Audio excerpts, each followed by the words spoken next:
ఇంద్రకీలాద్రిపై కొలువై ఉన్న శ్రీ కనకదుర్గమ్మ వారిని రాజమండ్రి పార్లమెంట్ సభ్యురాలు దగ్గుపాటి పురంధేశ్వరి దర్శించుకున్నారు. ఆలయంలో నిర్వహించిన ఖండమాల పూజలో ఆమె పాల్గొని ప్రత్యేక పూజలు నిర్వహించారు. అమ్మవారికి భక్తి శ్రద్ధలతో పూజలు నిర్వహించిన పురంధేశ్వరి అనంతరం ఆలయ వేద పండితుల ఆశీస్సులు స్వీకరించారు. వేద పండితులు అమ్మవారి తీర్థ ప్రసాదాలను అందజేసి ఆశీర్వదించారు. ఈ సందర్భంగా ఆలయ అధికారులు, అర్చకులు ఆమెకు ఆలయ మర్యాదలతో స్వాగతం పలికారు. అమ్మవారి దర్శనానంతరం పురంధేశ్వరి ప్రత్యేక పూజ కార్యక్రమాల్లో పాల్గొని అమ్మవారి ప్రసాదాలను స్వీకరించారు.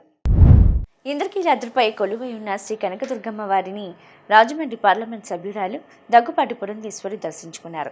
ఆలయంలో నిర్వహించిన ఖండమాల పూజలో ఆమె పాల్గొని ప్రత్యేక పూజలు నిర్వహించారు. అమ్మవారికి భక్తి శ్రద్ధలతో పూజలు నిర్వహించిన పురంధేశ్వరి అనంతరం ఆలయ వేద పండితుల ఆశీస్సులు స్వీకరించారు. వేద పండితులు అమ్మవారి తీర్థ ప్రసాదాలను అందజేసి ఆశీర్వదించారు. ఈ సందర్భంగా ఆలయ అధికారులు, అర్చకులు ఆమెకు ఆలయ మర్యాదలతో స్వాగతం పలికారు.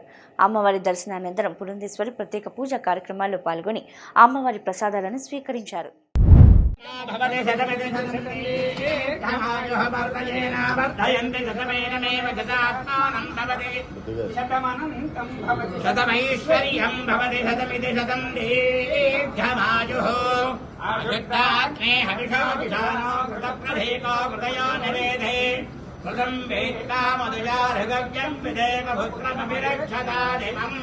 पश्यति पुत्रं पश्यति पौत्रं प्रजया मधुभिर्जायते यैवं विदुषोऽग्निहोत्रं जिह्वधे यैवं वेद सर्वस्वरूपे सर्वेशे सर्वशक्तिसमन्विते भयेभ्यः त्राहि नो देवि दुर्गे देवि नमोऽस्तुते।